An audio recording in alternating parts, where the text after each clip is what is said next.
For today's video nga ho, hindi nga ho kami nagbukas ng shop dahil malakas ang ulan, pero nagdala ho ako ng gawain din sa bahay. Hindi na ako nakabidyo din sa bahay talaga nang walang gulo eh. So guys, ito po ay may-ari, binayaran na to kagabi. So kahapon lang to dumating, kagabi po may bumili na nito. Pinadala na yung bayad sa atin. Taga Taal, Batangas po ang nakakuha nito.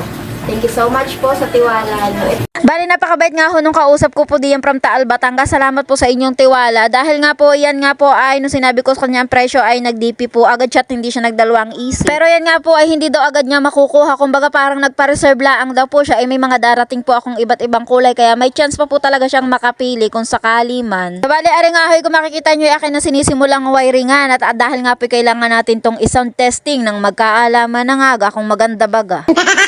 Linawin ko nga lang po na mas maliit po iyan kaysa do po sa nauna kong mini video okay na kulay dilaw. At bali ito po ang speaker ng size po 6.5, 50 watts ang isa. So ayan nga po, tapos Boska D100 pa rin po ang ginamit naming ampli para maganda-ganda pa rin po talaga ang tunog. So bali nga ho, ari ko nakikita nyo tapos na, kaya ating isa sound check muna aba na magkaalaman muna.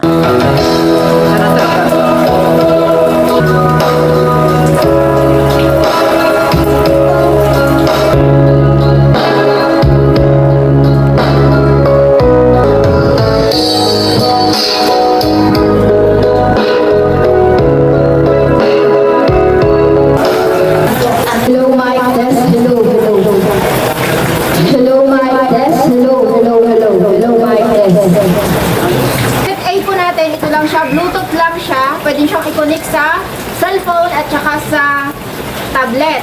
Ito po ang kasama niya. Pero pag set B, may player.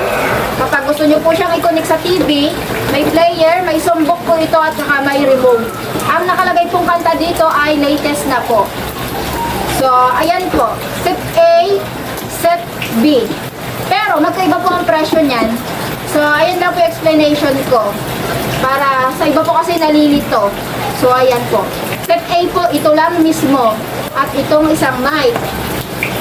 Set B, kasama po itong player. Pero iba po ang presyo kasi may player na, may songbook, may remote. So, parang mini-video okay na talaga ang datingan niya. So, ito naman, ganun pa rin. Alam po talaga, cellphone at saka tablet pwede siyang i-connect. So, yun. Yun lang po.